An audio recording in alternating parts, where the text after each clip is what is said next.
Chris Fox, Sam Billings Sylhet টাইটান্সের হয়ে eliminator খেলবেন দুই ইংলিশ তারকা।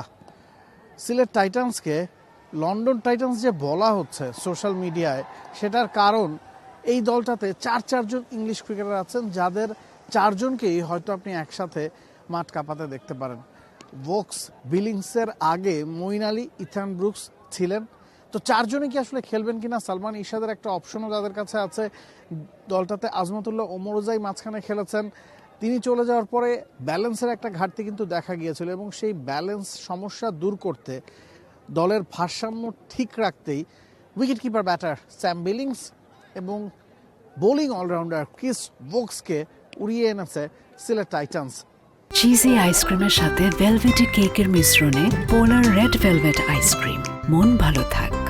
দলটার উপদেষ্টা ফাহিমাল চৌধুরী জানিয়েছিলেন, সিলেট টাইটান্স যদি এলিমিনেটর পর্বে চলে যায় বা প্লে অফ খেলে, তখন তিনি বড় বড় নাম নিয়ে আসবেন এবারের বিপিএলে সিলেটের জার্সি গায়ে, এবং সেই কাজটাই তিনি করেছেন। তবে গেল বছর রংপুর রাইডার্স আমরা দেখেছিলাম এলিমিনেটর ম্যাচে একসাথে Tim David, James Vince, Andre রাসেলকে উড়িয়ে এনেছিল। তিনজনের কেউই পারফর্ম করতে পারেননি, এবং সেই স্ট্র্যাটেজিটা বুমেরাং হয়েছিল রংপুর রাইডার্সের জন্য। ভোক্স বিলিংসের ক্ষেত্রে কি হয় সেটা কিন্তু তাই দেখার বিষয়, কারণ এই মাঠে এবারে টুর্নামেন্টে এই প্রথম খেলতে যাচ্ছেন ভোক্স এবং বিলিংস। এবারের বিপিএলে দুজনেরই প্রথম ম্যাচ। বিলিংস গতকালকেই এসেছেন, ট্রেনিং সেশন খুব একটা পাননি, আজকেই গা ঝালাইটা করছেন। অন্যদিকে ভোক্স দুটা ট্রেনিং সেশন করেছেন। তবে ট্রেনিং সেশন আর match scenario is a complete different ball game.